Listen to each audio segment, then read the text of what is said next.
bawahnya kecil-kecil. Tumpuan atasnya manis-manis, bawahnya itu kecut-kecut. Nah, persis sebagaimana penjual gandum tadi. Penjual gandum tadi atasnya gandum kering, bawahnya ternyata gandum basah.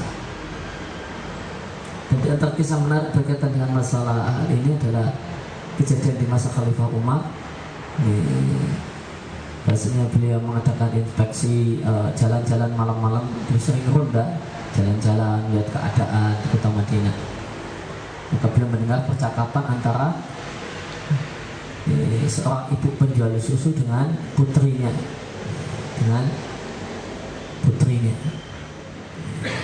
ibunya nyuruh anaknya itu campur susunya dengan air,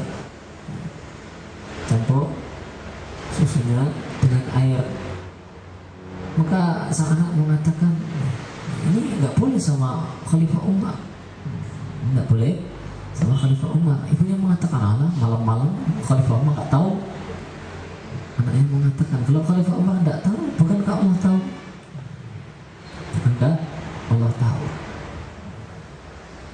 Maka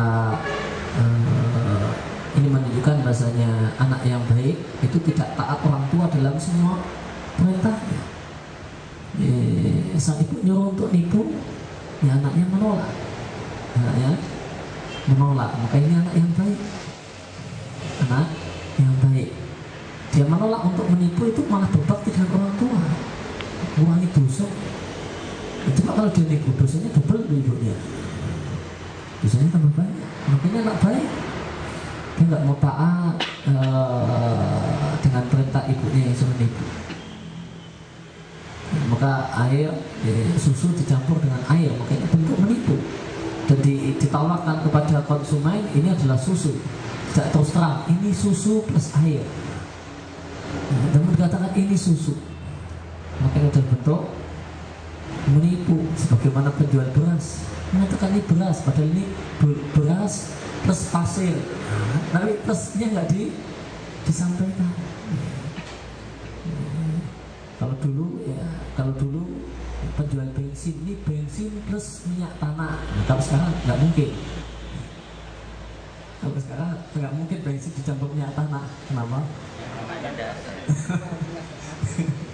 Minyak tanah lebih mahal. Kalau dulu ada bensin plus minyak tanah, kalau sekarang udah nggak ada. Minyak tanahnya malah lebih mahal daripada bensin. Dan maka kemudian Khalifah Umar bin Khattab menjumpai bahasanya anak perempuannya adalah wanita salihah. Maka kemudian beliau kumpulkan anak-anak laki-lakinya, siapa di antara kalian yang belum nikah? Maka kemudian siapa yang belum nikah? Kemudian dinikahkan sama Khalifah Umar, sama dilamarlah anak penjual susu tadi. Tidak salah Asim, anaknya Khalifah Umar yang namanya Asim. Ada ternyata yang belum nikah, Asim namanya, kemudian dinikahkan dengan anak penjual susu tadi. Kemudian dari pernikahan Asim dengan anak penjual susu ini kemudian lahirlah seorang anak perempuan. Dan anak perempuan ini nanti jadi ibu dari Umar bin Abdul Aziz. Perempuan dari pernikahan Asim dengan ini nanti akan jadi ibunya khalifah yang adil. Sampai demikian adilnya sampai disebut sebagai Khulafaur Rasyidin kelima. Adalah Umar bin Abdul Aziz. Kemudian kita masuk pada topik bahasan berikutnya, yaitu satu transaksi dalam ajaran Islam yang disebut dengan transaksi salam. Maka mungkin orang itu sudah biasa dengar transaksi jual beli, transaksi sewa menyewa. Mungkin kalau transaksi salam itu agak sedikit asing untuk orang yang kurang mendalami fikih muamalah dalam ajaran Islam. Nah, dalam ajaran Islam terdapat satu transaksi yang halal yang namanya transaksi salam. Transaksi salam adalah transaksi menjual barang, namun barangnya itu tidak tertentu. Namun yang tertentu adalah kriteria barangnya. Kalau barangnya tidak tertentu, terserah barangnya, yang penting seperti ini kriterianya. Nah, barangnya itu nanti penyerahannya itu belakangan, namun uangnya duluan.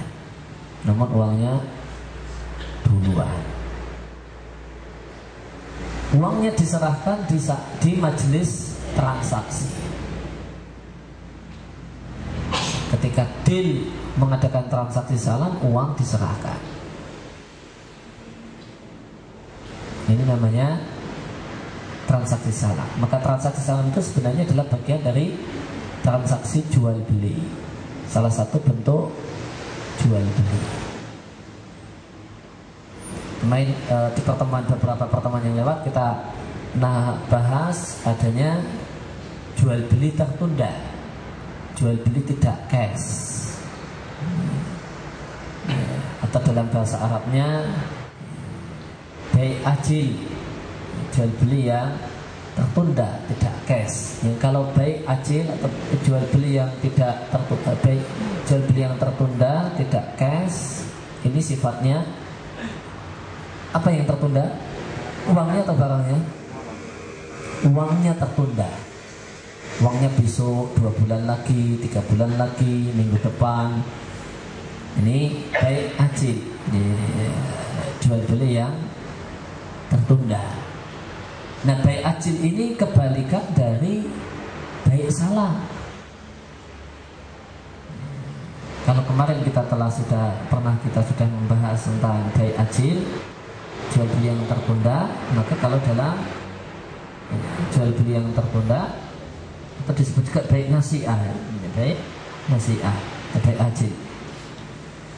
Nah, kalau jual beli yang tertunda itu yang ditunda, yang penyerahannya tidak saat transaksi, tidak saat terjadi deal-deal, itu adalah yang ditunda namanya uangnya. Barangnya duluan. Kalau jual beli tertunda, jual beli tidak cash, jual beli tidak tunai, jual beli tidak tunai dalam bahasa kita itu barang duluan, duit belakangan. Nah, kebalikan dari jual beli tidak tunai, jual beli tidak cash, itu adalah jual beli salam. Kalau jual beli salam, uangnya duluan, barangnya belakangan. Uangnya duluan, barangnya belakangan.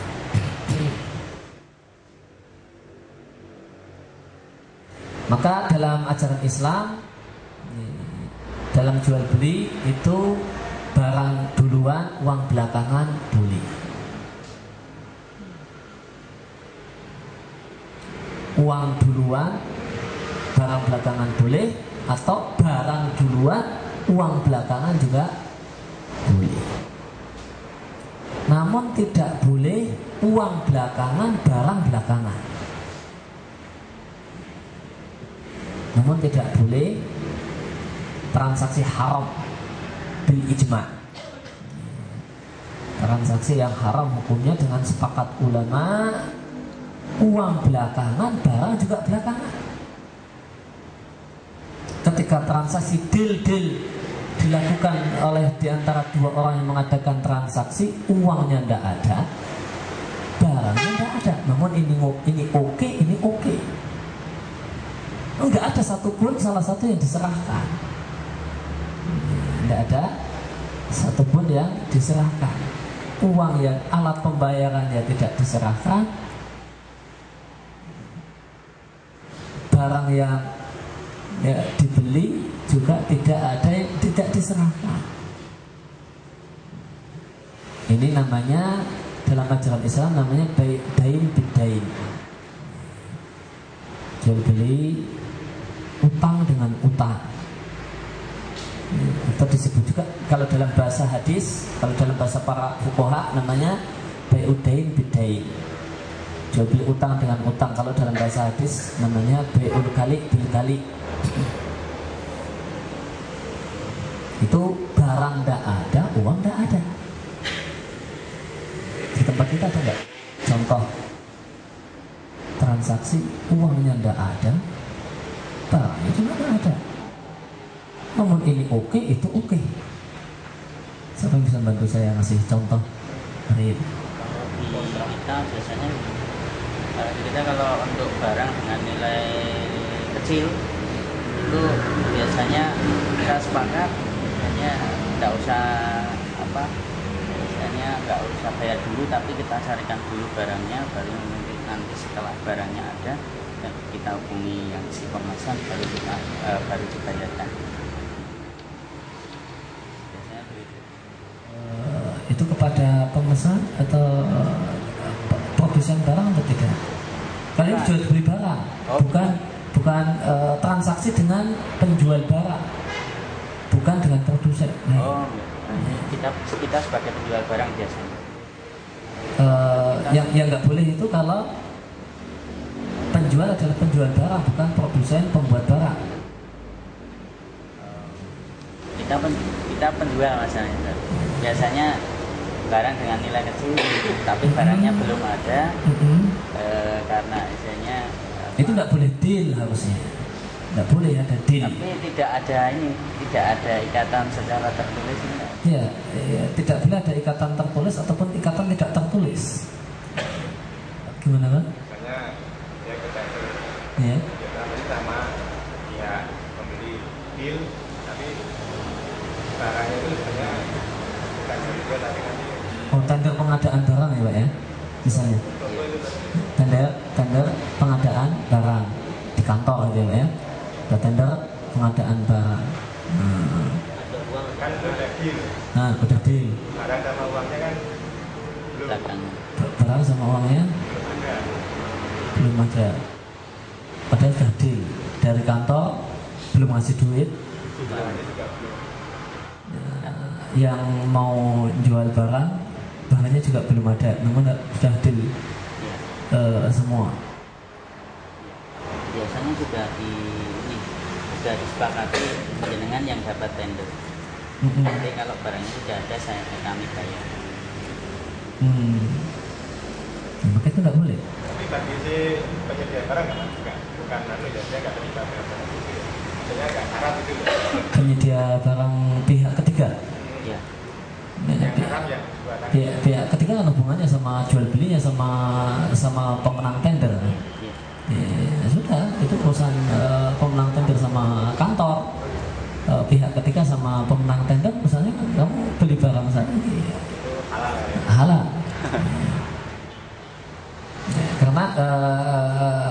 Karena kalau uang tidak ada, nggak diserahkan ketika transaksi, ini jual beli barang, bukan dengan produsen.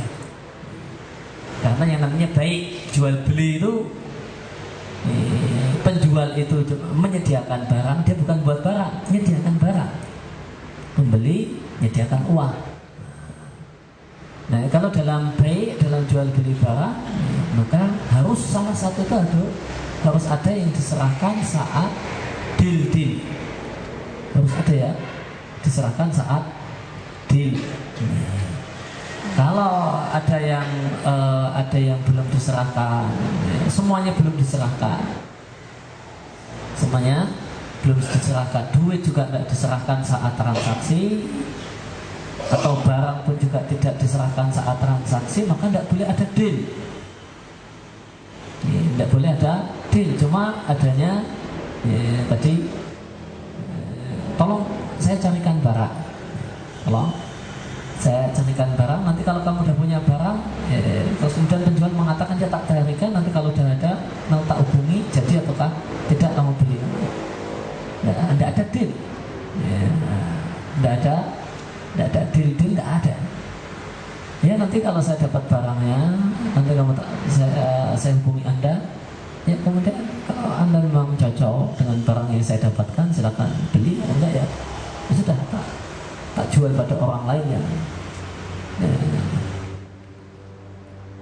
Maka dalam ajaran Islam untuk jual beli barang, transaksi dengan pedagang, transaksi dengan pedagang, bukan transaksi dengan produsen.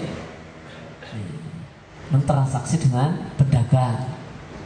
Maka ada pedagang, ada produsen. Pedagang ya dia nggak produksi, dia cuma kulaan. Sifat pedagang itu kulaan, produsen ya dia buat. Nah kalau transaksi itu dengan pedagang, transaksi itu dengan pedagang, jual beli itu dengan pedagang, maka syaratnya salah satu harus ada yang diserahkan ketika deal. Boleh jadi duit diserahkan, jadi duit diserahkan atau barang diserahkan. Kalau seandainya salah satu syarat tadi kriteria itu gagal, Gimana Pak? kriteria speknya itu juga Speknya enggak? gagal kriterianya, itu tetap haram. Ya itu halal kalau duitnya duluan.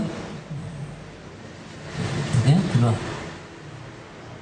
Ya kembali jadi maka dalam ajaran Islam itu boleh jadi jual itu cash semua, uang cash, alat pembayaran cash, barang cash. Ini kita bahas, ingat ini transaksi dengan pedagang, transaksi dengan pedagang yang kulaan, transaksi dengan pedagang yang kerjaannya itu kulaan.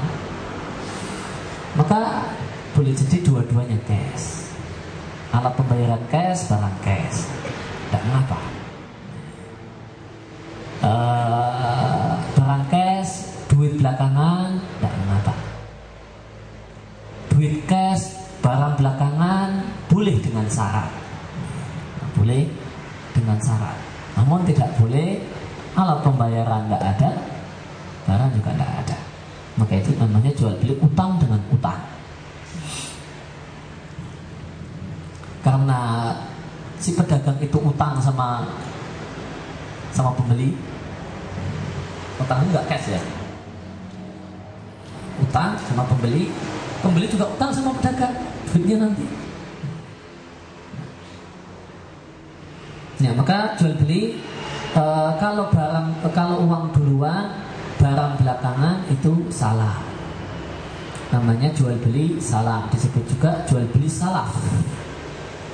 Namanya ada dua. Intinya adalah alat pembayaran itu duluan, barang belakangan. Itu inti salah. Yang ini hukumnya boleh dengan syarat. Ya, syarat yang pertama adalah barang yang dipesan atau yang dibeli itu diketahui jelas, diketahui. Ini mau beli mesin apa misalnya, jadi ketahui. Tidak kemudian terlalu global, mesin, wah ya mesin yang mana? Kemudian harganya jelas, mesin A harganya sekian.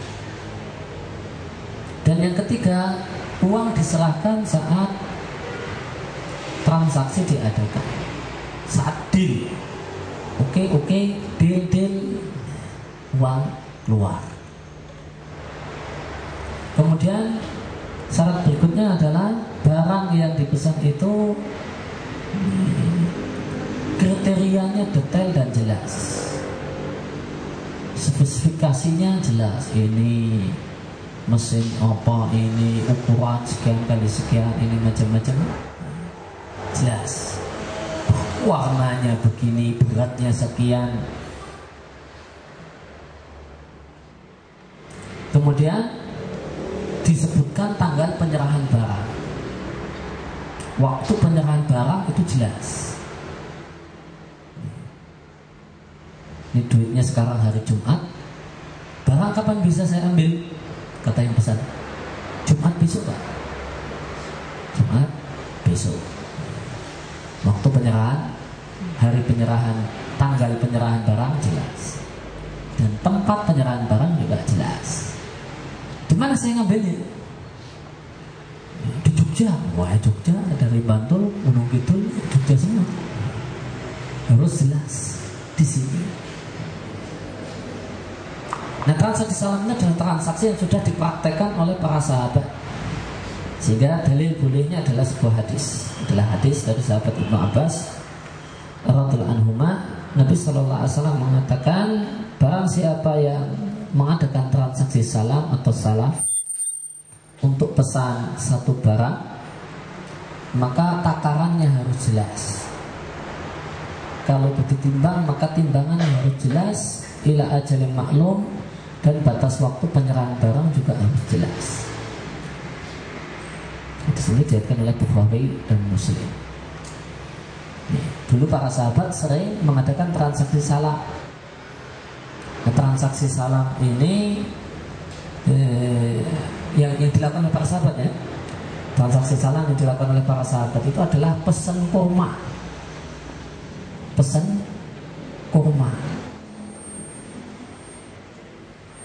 Dan transaksi dan penyerahan barang itu sampai ada yang 3 tahun, ada yang 4 tahun, ada yang 2 tahun, ada yang 3 tahun. Jadi dibayar sekarang, kurmanya setahun lagi. Bayar sekarang, kurmanya 2 tahun lagi. Itu yang dipraktekkan oleh penduduk Madinah ketika itu. Maka Nabi kemudian memberikan aturan, silakan kalian transaksi salam setahun lagi atau 2 tahun lagi. Namun ingat, tanggal penyerahan barang jelas, tanggal sekian, bulan sekian. Takarannya jelas. Beli kurma, pesan kurma, berapa kilo, kurma yang mana. Itu Nabi cuma memberikan pengarahan. Ini dah transaksi salam itu sudah dipraktekkan. Ketika Nabi datang ke kota Madinah, orang sudah praktek. Kemudian Nabi memberikan pengarahan cara yang benar dalam transaksi salam. Nah, kalau transaksi salam yang dipraktekkan oleh para sahabat itu punya sifat harganya murah. Harganya murah. Nih beli kurma 1 kintal tahun depan, duitnya sekarang. Itu kemudian sama penjual kurmanya dikasih murah. Kalau beli cash sekarang mungkin sekilo anggap aja misalnya 50.000. Itu karena dengan bahasa lain, pedagang itu dipinjemi modal yang dia bisa pakai selama 1 tahun. Hanya kemudian dia nurunkan harga. Ya, nurunkan harga. Maka sekilo harusnya 50.000, jadinya dia kasih karena duitnya sekarang, namun barangnya nanti masih setahun lagi, maka sekilonya 30.000 misalnya. Maka dalam konsep transaksi salam yang dipraktekkan oleh para sahabat, maka penjual dan pembeli itu dua-duanya untung. Pembeli itu untung, meskipun masih setahun lagi, dia untung dari sisi harga lebih murah. Penjual juga diuntungkan dari sisi dia dikasih pegangan duit yang bisa dia pakai, bebas dia pakai selama setahun. Yang penting tanggal penyerahan barang, saya bisa menyerahkan barang yang dipesan. Dan dalam transaksi salam ini tidak disyaratkan penjual barang itu punya barang saat itu, saat transaksi. Dan tidak disyaratkan penjual barang adalah produsen. Boleh dia pulaan. Yang penting dia bisa jamin tanggal sekian tuh barang yang pesan ada. Itu yang pokok. Dia bisa ngasih jaminan pada tanggal yang saya tentukan barang siap Anda atau siap saya serahkan. Boleh jadi dia produsen, boleh jadi dia murni pedagang yang pulaan.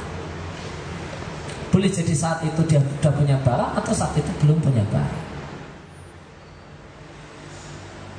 Oleh karena itu maka tidak boleh transaksi salam dalam barang untuk benda-benda barang-barang yang pada saat tanggal transaksi itu kemungkinan besar barang itu barang yang langka.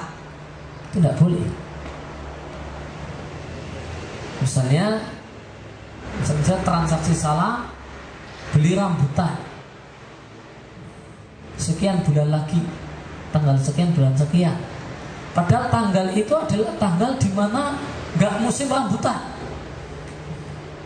nggak musim rambutan.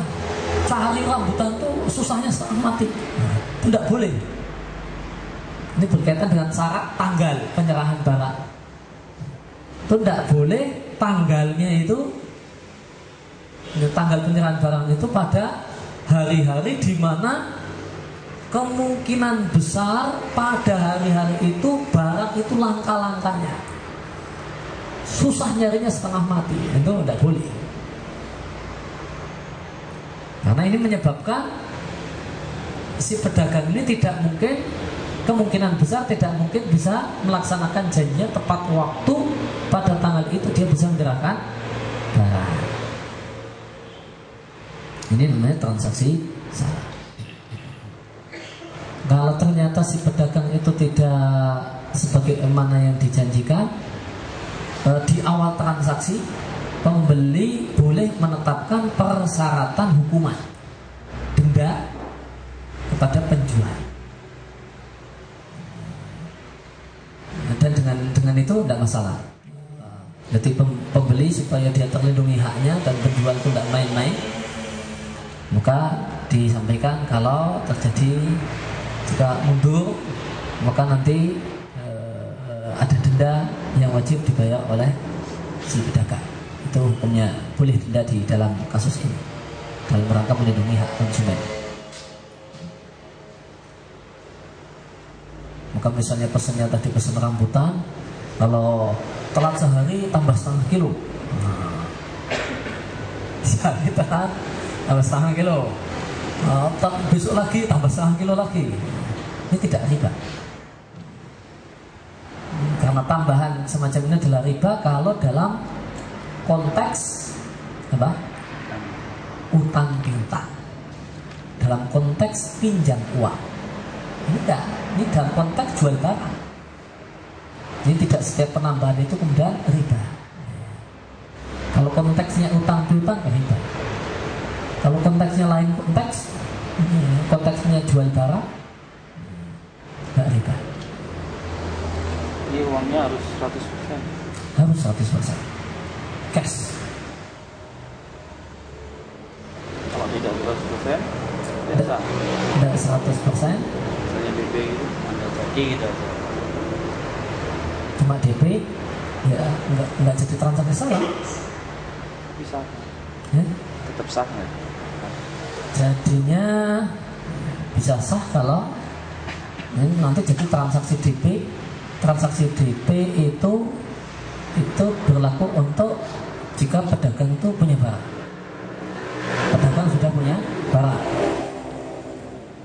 maka ini tak kasih tanda, jangan kasihkan ke siapa-siapa barangmu yang itu. Dan itu sudah nunjuk barangnya itu.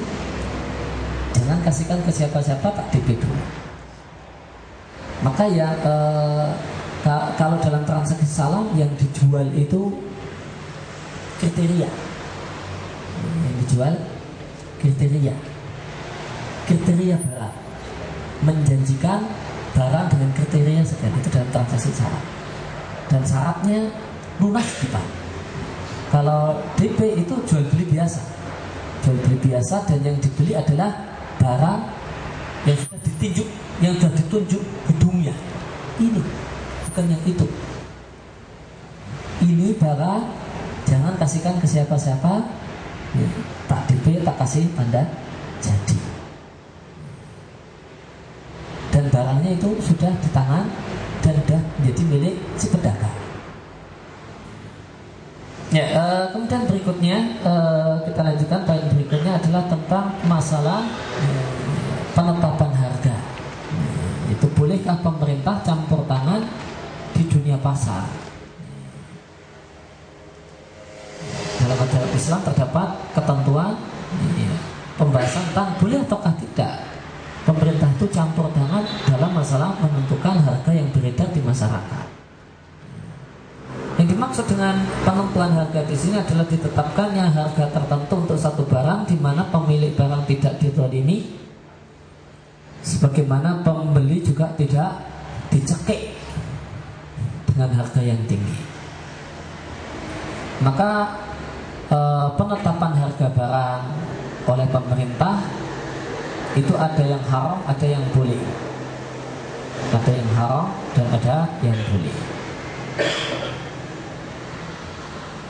Di sini disampaikan penetapan harga barang oleh pemerintah hukumnya haram jika dalam penetapan harga tersebut mendolimi rakyat, mendolimi produsen misalnya atau pedagang, atau memaksa mereka tanpa alasan dengan sesuatu yang tidak mereka ridhoi,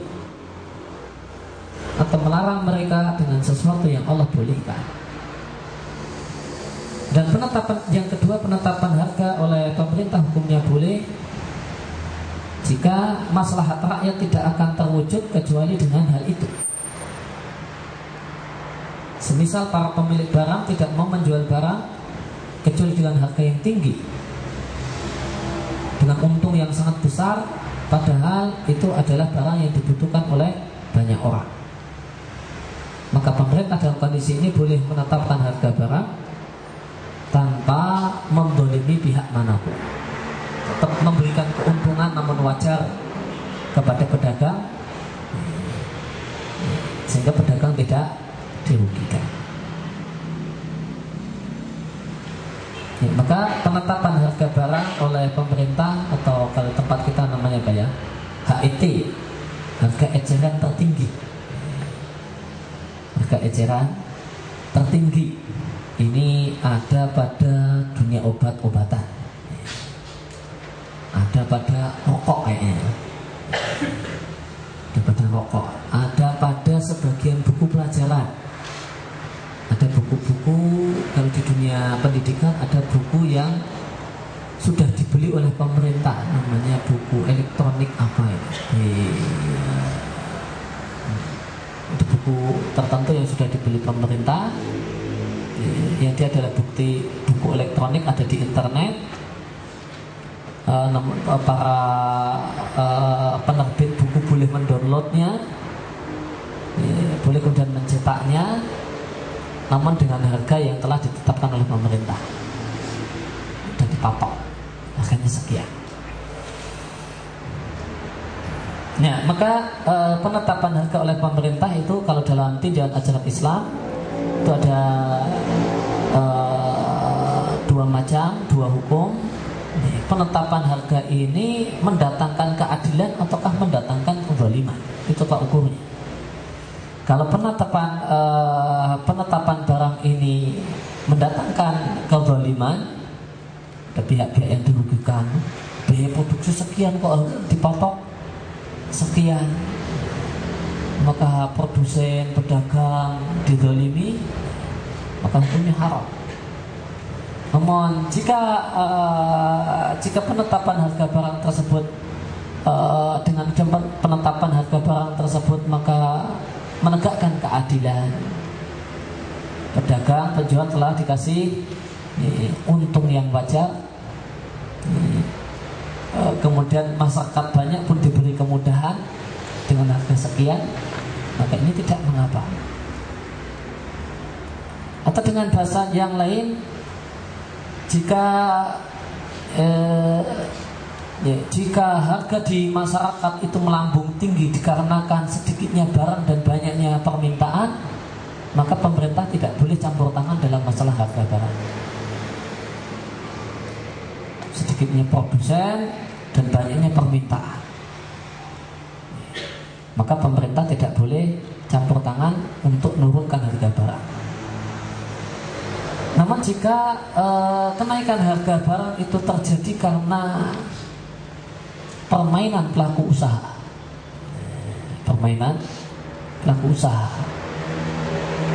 maka pemerintah boleh atau bahkan seharusnya pemerintah campur tangan untuk menurunkan harga barang.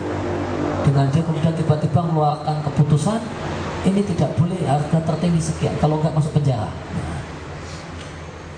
Maka dalam kondisi ini pemerintah boleh campur tangan. Tapi kalau itu karena hukum pasar, yang namanya pasar itu ada penawaran dan permintaan. Harga barang itu mengikuti hukum pasar, penawaran dan permintaan. Kalau penawaran sedikit, permintaannya banyak, harga naik. Penawarannya berlimpah, permintaan sedikit, harga turun. Itu hukum pasar. Kalau kenaikan barang itu terjadi karena hukum pasar, maka pemerintah tidak boleh menurunkan. Pemerintah tidak boleh menurunkan harga secara paksa. Tapi jika itu adalah permainan pedagang-pedagang besar, permainan pelaku usaha, maka pemerintah boleh atau bahkan wajib menurunkan harga barang secara paksa. Kemudian yang poin tambahan berikutnya adalah al-ihtikar, masalah menimbun barang. Menimbun barang adalah membeli barang lalu menyimpannya agar jumlah beredar di pasar itu sedikit sehingga harga naik. Nah, hukum penimbunan barang semacam ini hukumnya haram, karena tindakan semacam ini menunjukkan rakusnya para pedagang, para pemodal, orang yang punya modal yang tinggi, para kapitalis. Di samping ini menyusahkan rakyat banyak. Nabi SAW mengatakan man ihtakara fahuwa khati'. Terdapat hadis yang melarang hal ini. Siapa yang menimbun barang maka dia pendosa. Nah, tentang barang apa yang tidak boleh ditimbun, sebagian ulama berpendapat itu hanya khusus untuk bahan makanan pokok. Namun pendapat yang benar, semua barang yang memiliki sifat dibutuhkan oleh masyarakat banyak, yang menjadi kebutuhan masyarakat banyak, yang diminati oleh masyarakat banyak.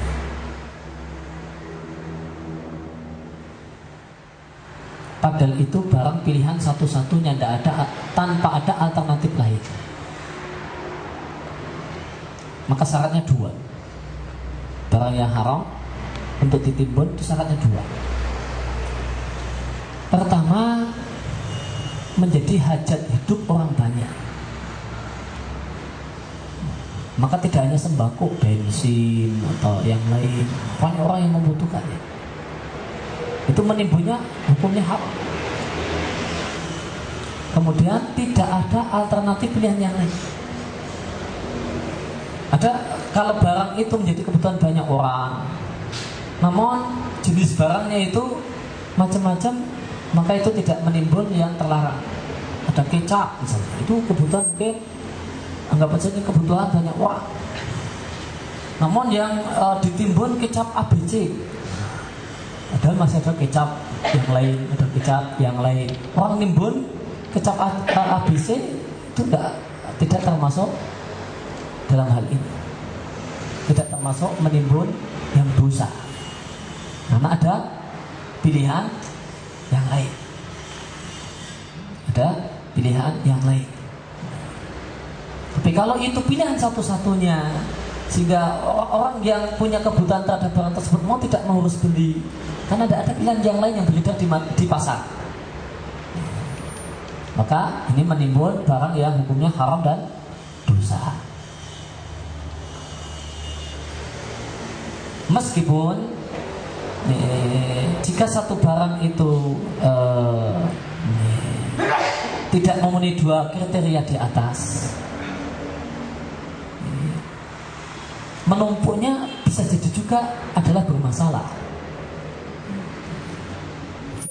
Bisa jadi juga bermasalah. Ada barang yang tidak memenuhi dua kriteria di atas. Ya, ini bukan hajat hidup semua orang, kalangan menengah, kalangan atas. Ini cuma kebutuhan orang menengah ke atas.